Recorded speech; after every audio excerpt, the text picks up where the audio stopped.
Hello everyone. আজকে মেইনটেন্যান্সের পর আমাদের গেমে নতুন একটি স্কিল এড করা হয়েছে যেটা হচ্ছে ম্যাগনেটিক ফিট। নামটা শুনেই মনে হচ্ছে পায়ে চুম্বক লাগানো থাকবে কি তাই না? কিন্তু গেমে এটা আসলে কিভাবে কাজ করে, এই স্কিলটা থাকলে তুমি কি বেনিফিট পেতে চলেছো সবকিছু তোমাদের আমি এই ভিডিওতে জানাবো। তাই একদম স্কিপ না করে পুরো ভিডিওটা মনোযোগ দিয়ে দেখো। আশা করছি খুবই হেল্পফুল হতে চলেছে। আর চ্যানেলে নতুন হয়ে থাকলে সাবস্ক্রাইব করে পাশে থাকার অনুরোধ রইলো। অলরেডি সাবস্ক্রাইবার হয়ে থাকলে অনেক বেশি ধন্যবাদ। তো শুরু করছি আজকের ভিডিও। দেখুন, Konami অফিসিয়াল ডেসক্রিপশনে পরিষ্কার বলে দিয়েছে, যখন বল তোমার পায়ে থাকবে তখন তোমার প্লেয়ারের ৫ মিটারের মধ্যে যতজন অপোনেন্ট বা প্রতিপক্ষ প্লেয়ার থাকবে তার উপর ভিত্তি করে বল হোল্ড করার ক্ষমতা বেড়ে যাবে।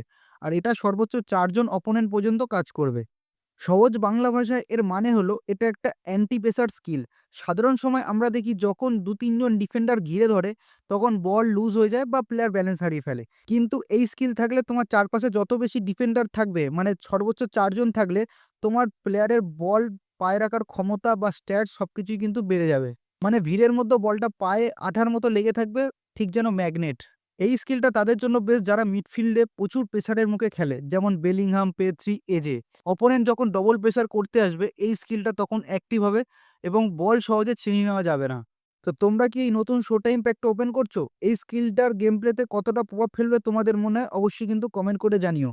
ম্যাগনেটিক ফিট এই স্কিলটি আজকে আমাদের গেমে অ্যাড করা হলো। পরবর্তীতে যে নতুন কার্ডগুলো আসবে সেই কার্ডগুলোর মধ্যেও কিন্তু অনেক কার্ডের মধ্যে তোমরা এই স্কিলটি দেখতে হবে। সবথেকে উল্লেখযোগ্য যে প্লেয়ারগুলোর মধ্যে থাকতে পারে তাদের নাম আমি কিছুটা বলছি। সবার ১ম এ যেই নামটা আমাকে বলতেই হবে যেটা হচ্ছে অ্যান্দ্রে ইনিয়েস্তা।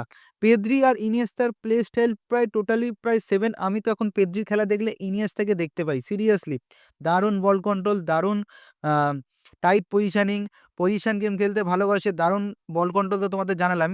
তারপরে লিওনেল মেসির সাথেও কিন্তু এটা একটা টাচ আপ রয়েছে এই স্কিলটার।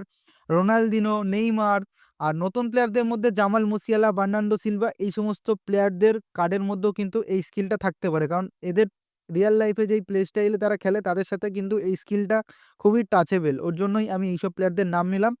তো এদের কার্ড যদি আছে তো তুমি কোন প্লেয়ারের কার্ডটা অবশ্যই নেবে আমাকে কিন্তু কমেন্ট করে জানিও।